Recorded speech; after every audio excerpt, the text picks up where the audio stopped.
مسنون غسل کے لیے اپنی اعتکاف گاہ سے باہر جائے گا تو اعتکاف ٹوٹ جائے گا۔ دوسری بات یہ ہے کہ آپ صلی اللہ علیہ وآلہ وسلم اپنا سر مبارک مسجد میں رہتے ہوئے اپنے حجرہ مبارک میں دے کر ام المومنین عائشہ صدیقہ رضی اللہ تعالی عنہا سے باقاعدہ اپنا سر مبارک دھلوا لیا کرتے تھے، اس میں بال بھی بنوا لیا کرتے تھے۔ تو یہ جائز ہے کہ آپ مسجد میں رہتے ہوئے اگر تھوڑا سا اپنا سر بھی باہر نکال کر دھو لیں تو یہ بھی کیا جا سکتا ہے۔ اسی طرح سگریٹ پینا یہ تو ویسے ہی مکروہ ہے، مسجد کے اندر رہ کر اگر کوئی شخص یہ کام کرے گا تو اس سے ملائکہ کو بھی تکلیف ہوگی، انسانوں کو بھی تکلیف ہوگی۔ بعض اوقات کچھ لوگ یہ کام کرتے ہیں، آج کل وہ ویپ وغیرہ بہت یوز جی اگر کوئی ویپ وغیرہ استعمال کرتا ہے تو گٹکا ہے، پان ہے اور نہ جانے کیا کیا چیزیں ہیں جو لوگ استعمال کرتے ہیں، تو ویسے ای سگریٹ تو زیادہ نقصان دہ ہوتی ہے عام سگریٹ سے۔ تو یہ تمام چیزیں مسجد کی حدود میں استعمال کرنا مکروہ ہوں گی۔ لیکن فرض کیجئے کہ کسی کو ایسا لگتا ہے کہ اگر میں نے یہ استعمال نہ کی تو میں کسی بہت بڑی پرابلم میں آ سکتا ہوں، تو وہ وضو کی طرف جاتے ہوئے اگر وضو خانے پر وضو کے دوران میں اگر کوئی ایک آدھ دفعہ ایسا کام کر لیتا ہے کہ اس کی وہ کیفیت جس میں وہ ایک پریشانی میں جا رہا ہے اس سے وہ باہر آ جائے، فوکس اس کا قائم رہے، تو کراہت کے ساتھ کہا جا سکتا ہے۔ گالی گلوچ کرنا، اسی طرح مسجد میں بعض اوقات ایک لان ہوتا ہے ادھر جانا، یہ لان میں جانے سے بھی اعتکاف ٹوٹ جائے گا۔ اسی طرح اگر کوئی باہر ٹھہر کر گفتگو کرتا ہے تو اعتکاف ٹوٹ جائے گا۔ اچھا جی بالکل، اگر کوئی اپنی مسجد سے اعتکاف گاہ سے باہر جائے، عورت اپنے معتکف سے باہر جائے اور کہیں ٹھہر کر گفتگو کرے، اعتکاف ٹوٹ جائے گا۔ اسی طرح بلا ضرورت اگر باہر جائے تب بھی اعتکاف ٹوٹ جائے گا۔ پھر اگر یہ ایک سوال ہے کہ اگر کسی کا اعتکاف ٹوٹ جائے تو اس کی قضا کیسے ہوگی؟ یہاں پر میں ایک بات ایڈ کر دوں کہ جو فقہ حنفی ہے اس کے مطابق اعتکاف کے لیے یہ شرط ہے کہ روزہ انسان کا رہنا چاہیے۔ یعنی فرض کیجئے کہ اگر آدمی کا روزہ کسی وجہ سے ٹوٹ جاتا ہے یا خاتون کا روزہ ٹوٹ جاتا ہے تو شرعی طور پر اب انہیں اپنے اعتکاف کی قضا کرنا پڑے گی، اور اعتکاف کے لیے یہ شرط ہے کیونکہ دن اور رات دونوں کا اعتکاف ہوتا ہے، تو لہٰذا اگر روزہ نہیں ہوگا تو اعتکاف نہیں ہوگا۔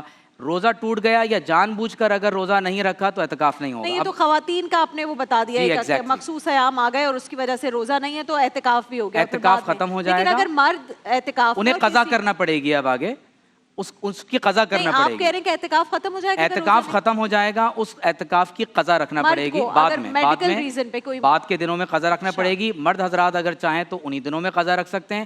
تو قضا کا طریقہ کار کیا ہوگا کہ ایک دن اور ایک رات، جس طرح سے آپ دیکھیے کہ عصر کی نماز کے بعد سے اعتکاف شروع ہو رہا ہے، یعنی مغرب کے بعد سے اعتکاف شروع ہو رہا ہے اور اگلے دن تک اعتکاف جاری ہے، تو روزہ رکھتے ہوئے باقاعدہ اسی طرح پورا ایک دن اعتکاف کر لیا جائے گا۔ قضا کی نیت سے تو قضا ہو جائے گی۔ ہمارے ہاں جامع مسجد شرط نہیں ہے، مسجد جماعت شرط ہے۔ اگر جماعت والی مسجد میں کوئی اعتکاف کر لیتا ہے تو اس کا وہاں اعتکاف ہو جائے گا، لیکن کیونکہ وہاں جمعہ نہیں ہوتا تو اب یہ شرعی ضرورت ہے، تو وہ جماعت والی مسجد سے باہر نکل کر جا کر جمعے کی نماز پڑھے گا اور پھر واپس آ جائے گا۔ اسی طرح ایک اور اہم بات، جس طرح ڈاکٹر صاحب نے بھی کہا کہ خوشبو لگانا صرف جائز ہی نہیں بلکہ سنت ہے اور مسنون ہے کہ جب اتنے سارے لوگ مسجد کے اندر بیٹھے ہوئے ہیں تو ایک دوسرے کو تکلیف پہنچانے کے بجائے خوشبو کا بہت اچھے انداز سے اہتمام کرنا چاہیے۔ اس میں میں ایک بات مفتی صاحب اجازت ہے؟ پھر انگلی آپ نے نہیں، اجازت لینے آج سلیم اللہ کلیم اللہ دوسری جانب سے ہو رہا ہے۔ ایک اجازت، ایک چھوٹی سی وضاحت کر دوں کہ سنت کے مطابق، یعنی جو فرمایا نا ڈاکٹر صاحب نے کہ یہ سنت موقدہ علی الکفایہ ہے، اس کی قضا نہیں ہے۔ اگر کسی کا یہ ٹوٹ گیا ہے، چھوٹ گیا ہے تو اس کی کوئی قضا نہیں ہے، اس کا کوئی کفارہ نہیں ہے۔ روزہ فرض ہے، نماز فرض ہے، اس کی قضا ہوگی، اس کی ادا ہوگی، اس کا کفارہ ہوگا۔ روزہ ٹوٹ گیا، دوسری بات یہ کہ اگر خاتون کا اگر جو قدرتی سسٹم ہے اس کے تحت اگر اس کا روزہ ٹوٹتا ہے تو وہ پھر اس کا اعتکاف بھی ختم ہو جائے گا۔ لیکن مرد کا اگر کسی بیماری کی وجہ سے اگر روزہ مثال 6 دن اس نے اعتکاف کر لیا ہے، 7ویں دن آ کر اس کا روزہ بالفرض اس نے افطار کر لیا بیچ میں، تو اس کا اعتکاف ختم نہیں ہوگا۔ لیکن روزے کی وہ بات اس کو کلیئر کرتے ہیں صرف اس خاص پوائنٹ کو کہ اگر روزہ ختم ہو جاتا ہے تو اعتکاف کنٹینیو رہے گا یا نہیں؟ اس معاملے میں جو موقف ڈاکٹر صاحب نے پیش فرمایا میں اس سے متفق ہوں، کیونکہ آپ اگر نفل نماز بھی پڑھ رہے ہیں تو نفل نماز شروع کرنے کے بعد اس پر وہی قانون لاگو ہوتے ہیں جو فرائض پر ہوتے ہیں۔ سجدہ سب بھی وہی ہوگا، فرائض بھی وہی ہوں گے، واجبات بھی وہی ہوں گے۔ آپ نے اپنی بات کر لی نا حضرت؟ نہیں لیکن آپ جواب دینا وہ صحیح ہے، قضا ہوگی۔ قضا ہوگی. نفل کی قضا کہاں ہوتی ہے؟ کس کی؟ نفل کی. اعتکاف کی قضا ہوگی. اعتکاف جو آپ بیٹھ رہے ہیں تو پھر یہ بیٹھنے کے بعد یہ واجب ہو جاتا ہے. اس کی کوئی حدیث ہے آپ کے پاس؟ جی بالکل ہے. بتائیے اس پر اپنا کیا آپ بتا دیں حدیث. جی دیکھیے میں اس میں گزارش کروں کہ قرآن مجید میں اللہ تعالیٰ نے فرمایا کہ لا تبطلوا اعمالکم، اپنے اعمال کو ضائع مت کیا کرو. لا تبطلوا صدقاتکم بالمن والاذی، اپنے صدقات کو بھی تکلیف دینے اور ایذا رسانی سے ضائع نہ کرو. تو اللہ تعالیٰ نے اعمال کو باطل کرنے سے منع کیا ہے. تو جس لمحے آپ نفلی عبادت شروع کر لیتے ہیں تو اس کو پورا کرنا واجب ہو جاتا ہے. تو کیونکہ اعتکاف ایک سنت موقدہ عبادت ہے، جیسے فرض کیجئے کہ آپ نے تراویح کی نماز شروع کر دی، اب آپ سے غلطی سے نماز ٹوٹ گئی تو کیا آپ اس نماز کو دوبارہ نہیں دہرائیں گے؟ اس نماز کو دوبارہ دہرایا جائے گا. تو بالکل اسی طرح سے فقہ حنفی کے مطابق اگر آپ نے 10 دن کی نیت کی اور 7 دن آپ کا نفل نماز میں ایک خاص سوال، 7 دن پہ آپ کا اعتکاف ختم ہو جاتا ہے تو پھر 7 سے 10 دن تک پورا اعتکاف آپ کو پورا کرے وہ نفلی اعتکاف کہلائے گا، سنت اعتکاف نہیں رہے. لیکن وہ قضا پوری آپ کو 4 دن کا قضا صرف ایک دن کی ہو، ایک دن کی ہو، قضا صرف ایک دن کی ہے. ٹھیک ہے. چلیے سب کا پوائنٹ آف ویو آ گیا. اس میں میں ایک جملہ کہنا چاہتا ہوں کہ جو حضرات گفتگو فرما رہے ہیں وہ یہ کہیں کہ ہمارے مکتب کے نزدیک، جس طرح کمیل موسوی صاحب نے کہا کہ ہمارے ہاں خوشبو نہیں لگائی جاتی، ہمارے ہاں اہل سنت میں خوشبو صرف حالت احرام میں نہیں لگائی جاتی، جب آپ حج اور عمرہ کرنے جاتے ہیں اعتکاف میں لگائی جا سکتی ہے. تو جو ڈاکٹر صاحب نے موقف پیش کیا وہ ڈاکٹر صاحب کے اپنے مکتب کا ہے. بالکل صحیح ہے. آپ تو آج انٹرفیت مکتب سلف صالحین، انٹرفیت مکتب قرآن و سنت. اور خوشبو لگانا تو آپ کو پتا ہے تمام انبیاء کی سنت ہے، صرف احرام میں منع ہے. خوشبو لگانا بھی اللہ کے نبی کی سنت ہے. جس کا جو پوائنٹ آف ویو ہے اس کا پوائنٹ آف ویو آنا چاہیے اور سب جانتے ہیں، پھر انہوں نے جس کو فالو کرنا ہے بالکل فالو کیجیے. بہت بہت شکریہ چاروں علماء کرام کا. ہم بڑھ رہے ہیں دسترخوان کی جانب. دیکھیے محفل رمضان لائیو ٹرانسمیشن روزانہ دوپہر 2 بجے سے صرف گرین انٹرٹینمنٹ پر.